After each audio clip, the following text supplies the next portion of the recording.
বিজয়ের আরো এক ধাপ উত্তরণের জন্য অভিনন্দন। জুলাই ঘোষণাপত্র সফলভাবে প্রণয়নের এই কঠিন কাজের সাথে যুক্ত সকলকে আন্তরিক ধন্যবাদ এবং মোবারকবাদ।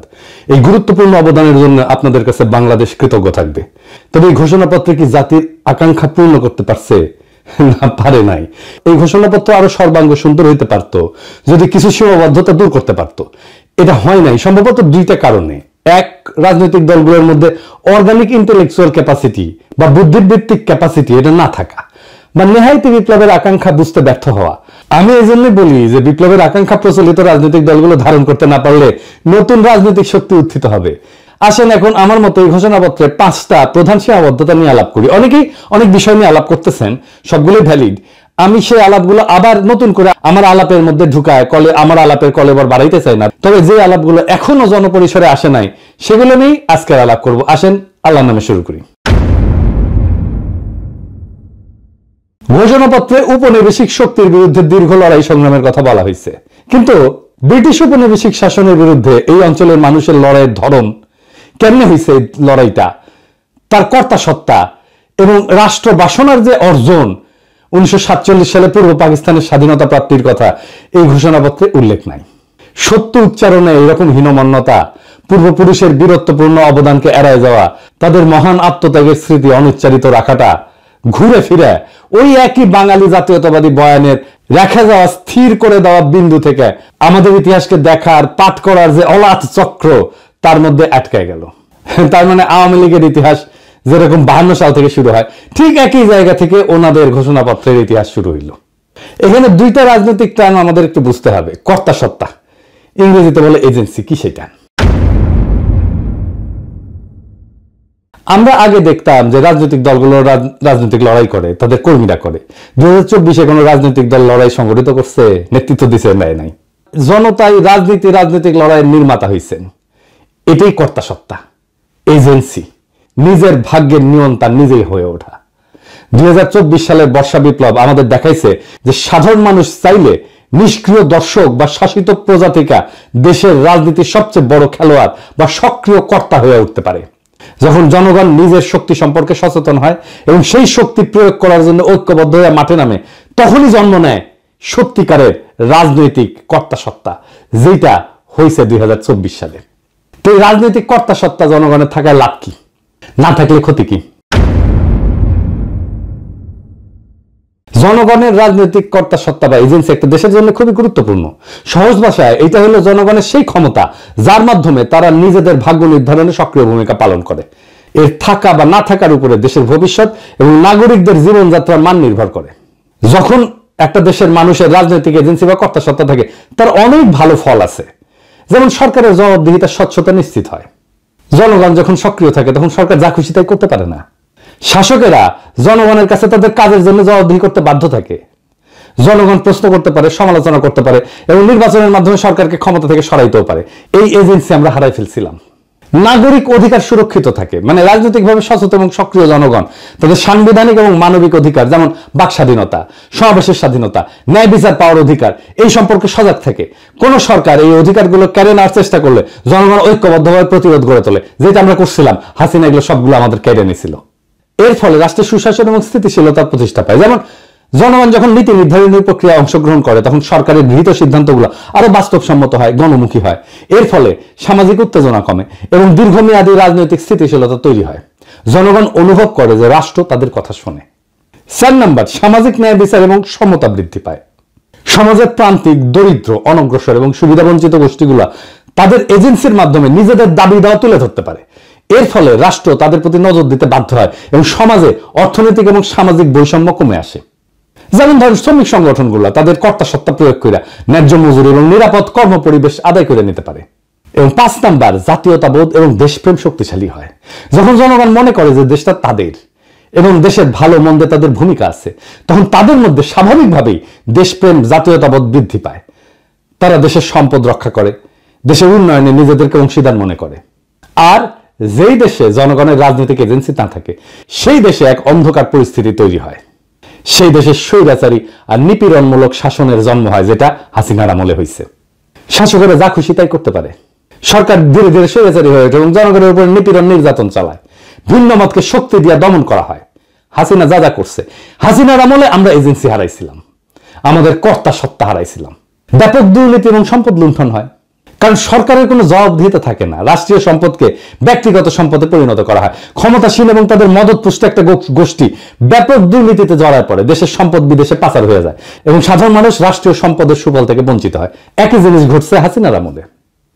এর ফলে দেশ অর্থনৈতিকভাবে পঙ্গু হয়ে যায়, ধনী গরিবের মধ্যে বৈষম্য আকাশচুম্বী হয়। এজেন্সি না থাকলে নাগরিক অধিকারের চরম লঙ্ঘন হয়। যেখানে এজেন্সি নাই সেখানে অধিকারও নাই। মানুষের কথা বলার স্বাধীনতা, সংবাদপত্রের স্বাধীনতা, এমনকি নিরাপদে বেঁচে থাকার অধিকারও কেড়ে নেওয়া হয়। আইন বিচার ব্যবস্থা ক্ষমতাসীনদের হাতিয়ারে পরিণত হয়। দেখছেন না হাসিনার আমলে যা যা হয়েছে, সব আমাদের এজেন্সি বা কর্তা সত্তা হারানোর ফল। এর ফলে জনগণ দ্বিতীয় শ্রেণীর নাগরিকে পরিণত হয়, তাদের জীবন, সম্পদ, সম্মান সব হুমকির মুখে থাকে এবং জবাবদিহিতা না থাকায় অযোগ্য ব্যক্তিদেরকে গুরুত্বপূর্ণ পদে বসায় এবং দেশের জন্য ক্ষতিকর সব সিদ্ধান্ত নেয়। যেহেতু জনগণ কথা বলতে পারে না, তাই সেই ভুল বা সিদ্ধান্তগুলোই চলতে থাকে এবং রাষ্ট্র হিসেবে দেশটা ব্যর্থ হইতে শুরু করে। এর ফলে শিক্ষা, স্বাস্থ্য, অর্থনীতির মতো সমস্ত গুরুত্বপূর্ণ কাজ ভেঙে পড়ে একে একে এবং দেশের ভবিষ্যৎ অন্ধকার হয়ে যায়। সামাজিক স্থবিরতা দেখা দেয়, হতাশা দেখা দেয়। জনগণ যখন দেখে যে দেশে ভালো মন্দ তাদের কিছুই করার নাই, কিছু যায় আসে না, তখন তাদের মধ্যে তীব্র হতাশাবোধ এবং বিচ্ছিন্নতাবোধ জন্মায়। তরুণ প্রজন্ম দেশের প্রতি আস্থা হারায় ফেলে এবং সুযোগ পেলে দেশ ছেড়ে চলে যেতে চায়। সমাজের সৃষ্টিশীলতা এবং অগ্রগতির পথ বন্ধ হয়ে যায়। তার মানে জনগণের রাজনৈতিক এজেন্সি বা কর্তা সত্তা, এটা হইতেছে একটা সুস্থ কার্যকর রাষ্ট্রের হৃৎপিণ্ড। এটা থাকলে রাষ্ট্র জনগণের শক্তিতে বলিয়ান হয়, আর না থাকলে সেই রাষ্ট্র একটা অন্তঃসার শূন্য কাঠামোতে পরিণত হয়, যে কোনো সময় যেটা ভেঙে পড়তে পারে। আমরা আমাদের এজেন্সি, আমাদের কর্তা সত্তা এই 2024 নিজের হাতে নিতে পারছি। এটাই 2024 বিপ্লবের সবচেয়ে বড় সাফল্য। এইবার আসেন আমাদের জুলাই ঘোষণাপত্রের দ্বিতীয় সীমাবদ্ধতার কথা বলি। বাংলাদেশের সাম্প্রতিক ইতিহাসের গুরুত্বপূর্ণ সবগুলো ঘটনার কথা উল্লেখ আছে এখানে, খুব ভালো। 1975 সালের 7ই নভেম্বরের সিপাহী জনতা বিপ্লবের কথাও আছে, কিন্তু 1975 সালের 15ই আগস্টের বিপ্লবের কথা নাই। কেউ আর তারে ওন করে না। এই জন্যেই আওয়ামী লীগ মরসিয়া গাইতে পারে, বঙ্গবন্ধু মরে নাই। 1975 15 আগস্ট দেশপ্রেমিক সেনাবাহিনী শেখ মুজিবের বাকশাল সরকারকে উৎখাত করে। সেই বিপ্লব জনতা অভিষিক্ত করে, পথে নামে আসা তাদেরকে অভিনন্দিত করে। সিপাহী জনতার বিপ্লব কি আকাশ থেকে পড়ছে? 90 সামরিক স্বৈরাচারের বিরুদ্ধে গণ অভ্যুত্থানের পর 3 জোটের রূপরেখা এটা লেখা হয়েছিল, সেটা লঙ্ঘন করছে।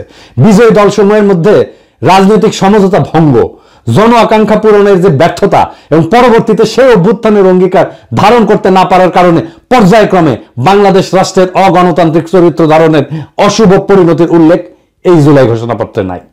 তত্ত্বাবধায়ক সরকার ব্যবস্থা ধ্বংস করার বিষয়ে উল্লেখ নাই। কেন, কিভাবে এই ফাংশনিং ব্যবস্থাটা ধ্বংস হইল সেটার কোনো উল্লেখ আছে? নাই। তবে একই ঘটনা আবার ঘটলে আমি সেটাকে কিভাবে বাধা দেব? এবার আসেন 3 নম্বর সীমাবদ্ধতা। গত প্রায় 16 বছর দীর্ঘ ফ্যাসিস্ট দুঃশাসন প্রতিষ্ঠা করতে, জনগণের উপরে ধারাবাহিক নিপীড়ন চালাইতে রাষ্ট্রের মূল প্রতিষ্ঠানসমূহের মধ্যে সবচেয়ে বেশি আগ্রাসী শক্তি ব্যবহার করছে সশস্ত্র বাহিনী এবং সামরিক গোয়েন্দা সংস্থা, যাদের স্বীকৃত অপরাধ কর্মের কোনো উল্লেখ জুলাই ঘোষণাপত্রে নাই। আয়নাঘর কোথায় হয়েছে? ক্যান্টনমেন্টের মধ্যে ডিজিএফআই করছে। এতেও 36 জুলাই পর্যন্ত হেলিকপ্টার ব্যবহার কইরা, খুন জখম কারফিউ জারি কইরা, ইন্টারনেট বন্ধ কইরা, সেনাবাহিনী নামায় গুলি চালানোতে নেতৃত্ব প্রদানকারী খুনি জেনারেল চক্রের সকল রাষ্ট্রদ্রোহী অপরাধের ঘটনাগুলো লুকায় ফেলা হয়েছে। স্পষ্ট কইরা সেনাবাহিনীর তরুণ সৈনিক অফিসারদের অংশগ্রহণের সংগ্রামী বৈশিষ্ট্যের কথা না বইলা সাধারণভাবে জনসাধারণের পক্ষে সেনাবাহিনীর অবস্থান গ্রহণের কথা উল্লেখ করা হয়েছে। সত্য কথা, ইনসাফের কথা, ন্যায়ের কথা এবং সঠিক কথাটা হইতেছে যে মার্চ টু ঢাকা কর্মসূচির দিন 36 জুলাই বা 5ই আগস্ট বিপুল গণস্রোত এবং প্রধানত সৈনিকদের চাপের মুখে শীর্ষ সামরিক নেতৃবৃন্দ চূড়ান্ত এবং শেষ পর্বে গণ অভ্যুত্থানে বাধা না দিয়া 5 তারিখে আরো প্রাণহানি এবং রক্তক্ষয় এবং জাতীয় বিপর্যয় এড়াইতে সহায়তা করছে। 4 নম্বর সীমাবদ্ধতা। হাসিনার ফ্যাসিবাদী শাসন প্রতিষ্ঠার পেছনে ব্যবহৃত সবচেয়ে দুর্বিষহ অস্ত্র সাংস্কৃতিক যুদ্ধের নাম ছিল ইসলামোফোবিয়া। দেশের ধর্মপ্রাণ সংখ্যাগরিষ্ঠ মানুষ, আলেম ওলামা, মাদ্রাসা ছাত্রদের বিরুদ্ধে লাগাতার এই অস্ত্র ব্যবহার করে হাসিনা যুদ্ধ চালায় গেছে। 2013 সালের 5ই মে শাপলা চত্বরে রাতের অন্ধকারে লাইট লিভায় রাষ্ট্রীয় বাহিনী দিয়ে নারকীয় হত্যাযজ্ঞ পরিচালনা করা হয়েছে, যে হৃদয় বিদারক ঘটনাটা আমাদের ইতিহাসে একটা সুগভীর ক্ষত সৃষ্টি করছে। ব্রিটিশ উপনিবেশিক শাসনকাল থেকে শুরু করে সকল আজাদী আন্দোলনে অধিকার আদায়ের সংগ্রামে এদেশের ধর্মপ্রাণ মানুষ, আলেম ওলামা এবং মাদ্রাসা শিক্ষার্থীদের অংশগ্রহণ, আত্মত্যাগ এবং অবদানকে সবসময় অবহেলা, আড়াল এবং মুছে দেওয়ার একটা দুষ্ট ক্ষত আমাদের ইতিহাসে গেড়ে বসছে। এই উগ্র জাতীয়তাবাদী তথাকথিত প্রগতিশীল দুষ্ট ক্ষতের ইতিহাস আবার পুনরাবৃত্ত হয়েছে। তাদের লড়াইয়ের যথাযথ মর্যাদা স্বীকৃতি, বাংলাদেশের ভবিষ্যৎ রাষ্ট্র গঠনের আকাঙ্ক্ষায় তাদের অবদান এবং ত্যাগের যথাযথ হিস্সা ছাড়া কোনোদিন আমাদের এই স্বপ্ন, বাংলাদেশ গড়ার স্বপ্ন পরিপূর্ণ হবে না। বাংলাদেশের আলেম ওলামা মাদ্রাসা শিক্ষিতদের ব্যাপক এবং সর্বাত্মক অংশগ্রহণ ছাড়া 2024-এর বিপ্লব সফল হতো না, এটা লিখে রাখতে পারেন। পঞ্চম, সীমাবদ্ধতা। 2024-এর বিপ্লবে মেহনতি মানুষ এবং নারীর অংশগ্রহণের প্রশ্নটা দৃশ্যমানভাবে আসেনি। জুলাই গণ অভ্যুত্থানে অংশগ্রহণকারী বড় দুইটা শক্তি ছিল শহরের মেহনতি মানুষ এবং নারী সমাজ। বৈষম্য বিরোধী সংগ্রামের এই বৈশিষ্ট্য ঘোষণাপত্রে উল্লেখ করা হয়নি। অর্থনৈতিকভাবে অনগ্রসর জনগোষ্ঠী এবং নারী সমাজ যে রাষ্ট্রীয়, অর্থনৈতিক এবং সামাজিক স্তরে সৃষ্ট বৈষম্যের অবসান চায়, জুলাই গণ অভ্যুত্থানে সেই আকাঙ্ক্ষা খুব স্পষ্টভাবে ফুটে উঠছিল। এই জনগোষ্ঠীর সমানাধিকারের আকাঙ্ক্ষা আন্দোলনের অগ্রভাগে ছিল, নেতৃত্ব দিছিল এবং তাদের বেশিরভাগই হতাহত হয়েছে। অধিকার সচেতনতা, বঞ্চনার বিরোধিতা এবং ইনসাফের ধারণা এই জনগোষ্ঠীকে সংগঠিত করার একটা গুরুত্বপূর্ণ ভূমিকা রাখছে। নতুন বাংলাদেশের অর্থনৈতিক নীতি কি বৈষম্য মোচন বা দারিদ্র্য বিলোপের দিকে পরিচালিত হবে? তার উপরে নির্ভর করতেছে নতুন রাষ্ট্র ব্যবস্থার চরিত্র এবং স্থিতিশীলতা। কর্মসংস্থান, শিক্ষা এবং সামাজিক কর্মকাণ্ডে নারীর নিরাপত্তার পরিবেশ তৈরি করে জুলাই গণ অভ্যুত্থানে অংশগ্রহণকারী নারী সমাজকে ত্যাগ এবং অবদানের যথাযথ স্বীকৃতি দিতে হবে। এই ঘোষণাপত্র পড়ে মনেই হয় না যে এই বর্ষা বিপ্লব ছিল একটা শহুরে দরিদ্রদের লড়াই। আমাদের এলিটরা সবসময় আমাদের মুরগি দেখায় আর ডাল খাওয়ায়। সুকুমার রায়ের একটা ছড়া আছে, নাকের বদলে নরুন পাইলাম, তাইরে নাইরে না। আমাদের হাতে নরুন ধরায় দিছে। রাজনৈতিক দলগুলোকে বলবেন, জিজ্ঞেস করবেন পয়েন্ট ধরে ধরে যে কেন আপনারা এই বিষয়গুলোকে যুক্ত করেন নাই, না হলে তারা নিজেদেরকে দেশের মালিক ভাবা বন্ধ করবে না। রাজনৈতিক দলগুলোকে মনে রাখতে হবে দেশের মালিক জনগণ, জনগণই সার্বভৌম ক্ষমতার উৎস। আপনারা আশা জাগান কিন্তু ডেলিভার করতে পারেন না, খুবই হতাশাজনক। জুলাই ঘোষণাপত্র একটা গুরুত্বপূর্ণ মাইল ফলক, এতে কোনো সন্দেহ নাই, কিন্তু এটা কোনোভাবেই শেষ গন্তব্য না, শেষ কথা না। এটা আমাদের দীর্ঘ লড়াই, ত্যাগ এবং স্বপ্নের এক ক্ষণিক প্রতিফলন, যার পেছনে আছে বহু রক্ত, অশ্রু আর আশার গল্প। এই ঘোষণার জন্ম হয়েছে এক গর্জে ওঠা সময়ের ভেতর থেকে, যখন মানুষ আর তাকাইছিল না কোনো নেতা বা দলের দিকে, বরং নিজেরা হাতে তুলে নিছিল রাজনৈতিক কর্তাসত্তার ভার। কিন্তু যে ঘোষণাপত্রের জন্ম হলো এই রক্ত গরম বাস্তবতা থেকে, সেটা যদি সেই বাস্তবতার বহু বর্ণ, বহু স্বর এবং মূল তাগিদকে ধারণ করতে ব্যর্থ হয়, তাহলে সেটা এক অর্থে জনগণের সাথে বিশ্বাসঘাতকতা হবে। যারা ময়দানে প্রাণ দিল, যারা নিঃস্ব হয়েও আশায় বুক বাঁধল, যারা চোখের সামনে ভাই বোন হারালো, তাদের ইতিহাস, তাদের দাবি, তাদের আত্মত্যাগের ভাষা বাদ পড়ে গেল। ঘোষণাপত্র না, সেটা হয়ে ওঠে আবার এক শ্রেণীর ক্ষমতা কাঠামোর পুনরুৎপাদনের হাতিয়ার। এই ব্যর্থতা নিয়ে নিরুৎসাহিত হওয়া যাবে না, বরং এই ব্যর্থতা থেকে নতুন শক্তির জন্ম দিতে হবে। যদি প্রচলিত রাজনৈতিক দলগুলো এজেন্সিহীন, ভবিষ্যৎ বিমুখ হইয়া পড়ে, তবে নতুন নেতৃত্ব, নতুন কাঠামো, নতুন চেতনার আবির্ভাব হবে। কেননা ইতিহাস দাঁড়ায় থাকে না, সে আগায় যায়, পিছনে ফেলে দেয় তাকেই যাকে সে ব্যর্থ মনে করে। তাই আসেন আমরা এই ঘোষণাপত্রকে একটা খসড়া হিসেবে বিবেচনা করি। এটা জনগণের অসীম শক্তির সামনে একটা খোলা চিঠি, যা আবার লেখা হবে, আবার সম্পাদিত হবে, আবার জনগণই তার রূপ নির্ধারণ করবে। এটাই হলো গণতন্ত্রের প্রকৃত চেহারা, যেখানে প্রত্যেকটা মানুষ শুধু ভোটার না, ইতিহাসের লেখক, যেখানে জনগণ শুধুই অনুসারী না, বরং রাষ্ট্র নির্মাণের কর্ণধার।